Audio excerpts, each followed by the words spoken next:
நீங்கள் பார்த்து கொண்டிருப்பது நியூஸ் 21 செய்திகள். தமிழ்நாடு செய்திகளை உடனுக்குடன் தெரிந்து கொள்ள நியூஸ் 21 செய்திகளை பாருங்கள்.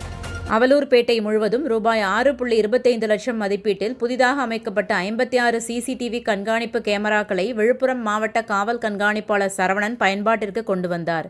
விழுப்புரம் மாவட்டம் அவலூர்பேட்டை பகுதி முழுவதும் பாதுகாப்பு கருதியும் குற்றவாளிகளை அடையாளம் கண்டு குற்றச்சம்பவங்களை குறைக்கும் வகையில் அவலூர்பேட்டை காவல்துறையினர் மற்றும் அனைத்து வர்த்தக சங்கம் இணைந்து ரூபாய் 6.25 லட்சம் மதிப்பீட்டில் 23 இடங்களில் புதிதாக 56 கண்காணிப்பு கேமரா பொருத்தப்பட்டது.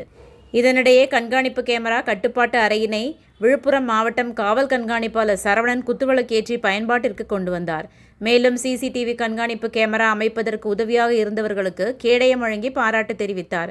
இந்நிகழ்ச்சியில் செஞ்சி காவல் துணை கண்காணிப்பாளர் மனோகரன், காவல் ஆய்வாளர் சுரேஷ் பாபு, காவல் உதவி ஆய்வாளர் சுந்தரராஜன், தனிப்பிரிவு உதவி ஆய்வாளர் முனுசாமி, அவலூர்பேட்டை வியாபாரிகள் மற்றும் பொதுமக்கள் கலந்து கொண்டனர். நியூஸ் 21 செய்திகளுக்காக ராஜாமணி.